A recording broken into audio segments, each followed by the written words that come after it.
I think when we first started it, it started as a very small idea with Harry and I scratching our heads going, how can we do something that's going to help us in the future?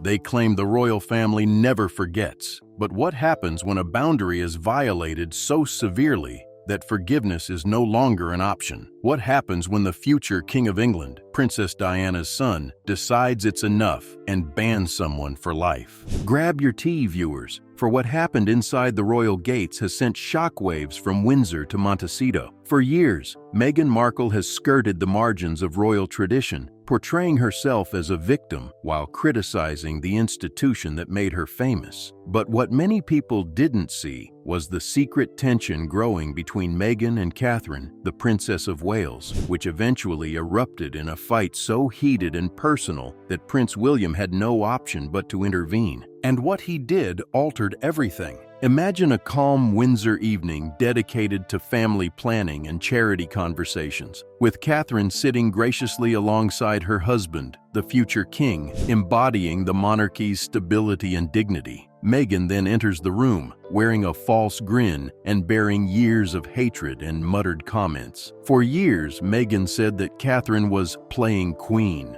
insulting her public image while quietly undermining her behind palace doors. Catherine held her mouth for years, placing family unity ahead of her pride in order to maintain William's fragile connection with his brother Harry. But on this particular occasion, Meghan's animosity devolved into outright ridicule. According to sources, Meghan accused Catherine of hiding behind Diana's memories and stealing the spotlight that she thought belonged to her. Meghan, who had previously stepped away from royal life, demanded respect she did not deserve, hurling words like daggers into the hushed chamber. Catherine, a mother, a future queen, and a woman who has faced constant public scrutiny, has finally spoken out for herself. She protected Diana's legacy. She protected her kids. She defended her marriage. When William heard what Meghan had said, the protective son in him sprung to life. This was more than simply a little royal quarrel. This was a violation of Diana's memory, a direct attack on the family's dignity, and a moment that destroyed the facade of polite smiles for good. William made a decision that shocked the royal family. Meghan Markle would be banished for life. But what exactly transpired in that room? What did Catherine say that caused Meghan to lose control? Why did William decide to take the most extreme action a monarch could take against his own brother's wife? And what does this imply for Harry, who is now torn between the lady he loves and the family he has lost in pieces? Stay tight, because what you're about to hear will permanently impact your perception of the royal family, including Meghan Markle. It began with a forced smile and culminated with a lifelong ban. That evening at Windsor was intended to be a peaceful, private planning supper for an upcoming children's charity event, one of the many projects Catherine put her heart and soul into while juggling her royal duties and parenting 3 children in public. William was present, lending his usual support, sitting behind Catherine at the huge oak table surrounded by top staff, trusted aides, and close family members. Meghan came, escorted by Harry, and the tension in the room appeared to steal the warmth. Insiders characterized Meghan's arrival as icy but determined, with her gaze roaming the table before landing on Catherine. To outsiders, Meghan appeared to be the mistreated princess, a victim of royal coldness. But in these private times, staff noticed a flash of entitlement. She thought she deserved the same treatment as Catherine, the same respect and admiration from the audience she had previously chastised. Initially, the dinner was cordial, with Catherine and William giving updates on the charity's plans, smiling as they talked about forthcoming hospital visits and mental health programs. Meghan listened, pressing her fingers on the glass, waiting for her chance to speak. Meghan laughed softly and sarcastically as Catherine highlighted Diana's legacy of love and compassion. Catherine halted, staring at Meghan with calm uncertainty, but Meghan did not pause. She leaned back and stated in a calm but harsh tone, "Funny how everyone loves to hide behind Diana's name when it suits them." The table went quiet. William's jaw clenched, and Catherine, who had been subjected to numerous passive-aggressive remarks in the past, attempted to move on,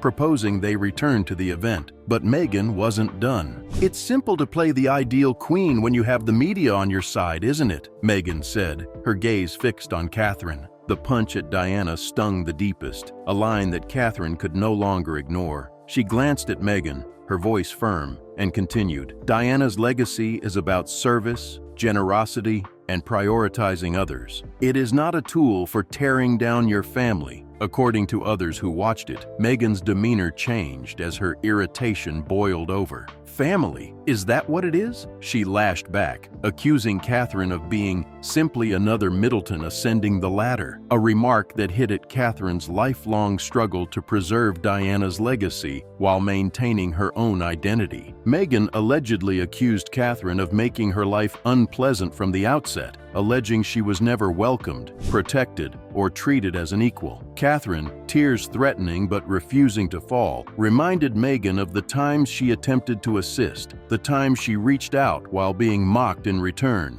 and the time she protected Meghan privately, even when Meghan was publicly criticizing the family. Witnesses reported that voices were raised and the tension was uncontrollable. Meghan's charges got more personal, branding Catherine fake for her public smiles, and claimed she hid behind children to elicit sympathy. Meghan's angst was about power, about the respect she felt she deserved, about a job she had left but still wanted to dominate. When William entered the room, everything changed. He heard Meghan's statements about Catherine playing princess for the cameras and accused her of using Diana's memory to get sympathy. William's protective instincts were triggered. This wasn't just another family argument. It was a direct attack on his wife and his mother's heritage. He moved between Meghan and Catherine, his tone gentle yet forceful. "Enough," he murmured, his eyes hard and determined. "You will not speak to my wife like that. Not here, not ever." Meghan, surprised, attempted to answer, but William raised his hand. "You have made your choice. You've crossed a line you can't undo." Harry, caught in the midst, tried to de-escalate, but William refused to look at him. His gaze was riveted on Meghan, who recognized at that moment that she had finally gone too far. Meghan walked out of the room, the weight of her words trailing behind her, leaving Catherine shivering and crying.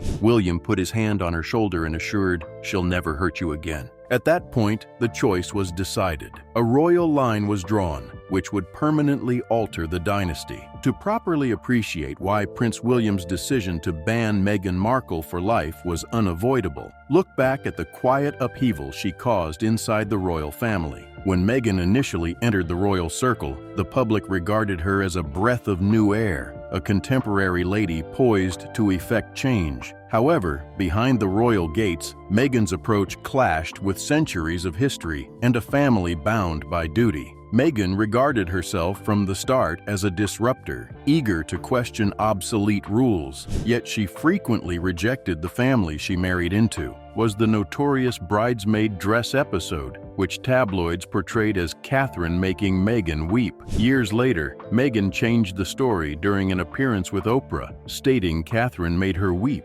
Behind the scenes, staff said that Meghan's demands and harsh remarks about Charlotte's fitting caused Catherine to cry, but Meghan refused to bend or apologize. It foreshadowed Meghan's power problems. Then came the regular staff churn, with royal staffers discreetly leaving after working with Meghan. Meghan's name became associated with words such as difficult and demanding. Staff reported feeling belittled, with Meghan dismissing their experience and perceiving them as barriers rather than supporters. Her demands for protocol changes, desire to influence media narratives, and disregard for established channels strained relationships not just with aides, but also with other senior royals who respected discretion. Catherine, who had spent years developing contacts within the palace, frequently attempted to intervene quietly. She offered assistance, invited Meghan to tea, and even attempted to teach how to deal with the constant media attention, something Catherine had experienced herself. Meghan, on the other hand,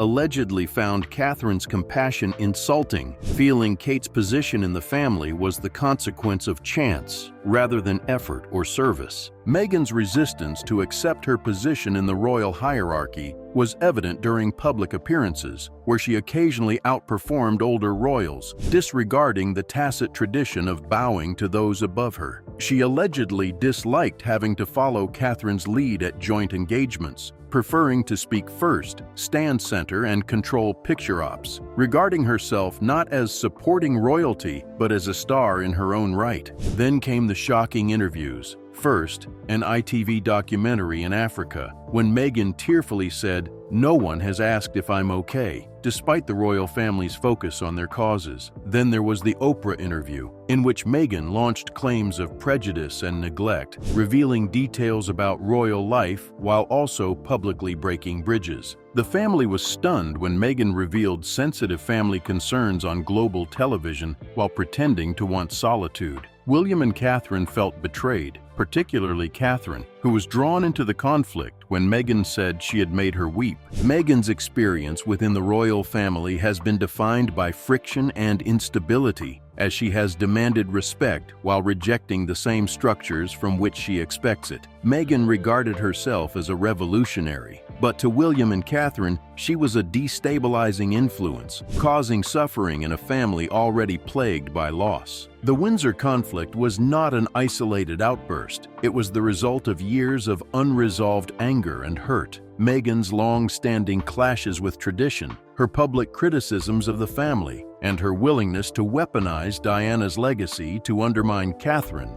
were the final acts in a series of disruptions that forced William to choose between keeping the family together and allowing Meghan to tear it apart from within. And on that calm Windsor evening, William made his decision. Catherine had spent years maintaining her composure. Every function, walkabout, and flashing camera required her to smile, wave, and portray the ideal future queen. She had learnt this by witnessing Diana's agony and courage, and she had promised herself that she would shield her family from the devastation that celebrity and the royal machine might